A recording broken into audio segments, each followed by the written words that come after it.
J'aurais jamais pensé devoir faire cette vidéo un jour. C'est juste pour vous annoncer que j'ai pris la décision de me dévoiler.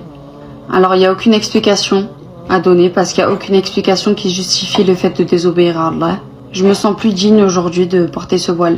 Ici, on a quelqu'un qui voudrait enlever son hijab. Et ce que je vais dire dans cette vidéo, ça marche pour les personnes qui sont retombées dans des grands péchés, que ce soit l'abandon de la prière, le fait d'arrêter le jeûne du mois de Ramadan, enlever son hijab, qu'importe. Vous remarquerez que ces gens, il y a un point commun entre eux. Avant de parler d'autres causes dans lesquelles ils peuvent tomber dans ces péchés, c'est d'abord leur manque d'études dans la croyance. Je veux souligner un point important du tawhid, qui est al-wala ou al-bara. L'alliance et le désaveu. Le fait de se désavouer complètement des mécréants, de leur mécréance, de vouer une aversion sincère envers leurs actes de mécréance, et le fait de rester allié du côté des musulmans. Et les cours sur ces fondamentaux-là sont disponibles par beaucoup d'étudiants en sciences, parce que vous ne pouvez pas prétendre aimer Allah subhanahu wa ta'ala si vous ne détestez pas également ce que lui déteste. Et par extension, lorsque vous allez détester ces aspects-là, alors vous ne voudriez pas ressembler à ces gens. Toi, mon frère, quand tu délaisses la prière, tu ressembles à qui?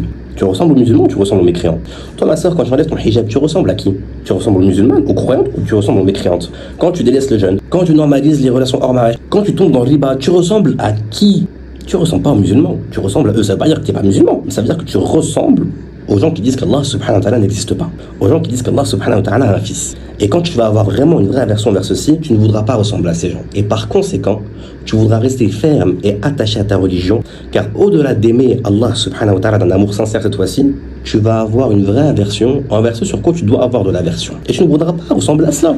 Oui, bien évidemment, ça peut être d'autres causes aussi. Ça peut être par exemple l'entourage. Si tu restes qu'avec des gens qui ne font pas la prière, ça va être compliqué pour toi d'être assidu dans la prière. Si tu restes qu'avec des mutabarijat, des femmes qui s'exhibent constamment, ça va être compliqué pour toi de porter ton hijab correctement. Mais regarde ton entourage, et s'ils font ça, c'est que de base, eux aussi, ils ont un problème de croyance. Donc bien évidemment qu'après, tu peux avoir des causes comme le mauvais œil, comme la normalisation des péchés, surtout sur les réseaux.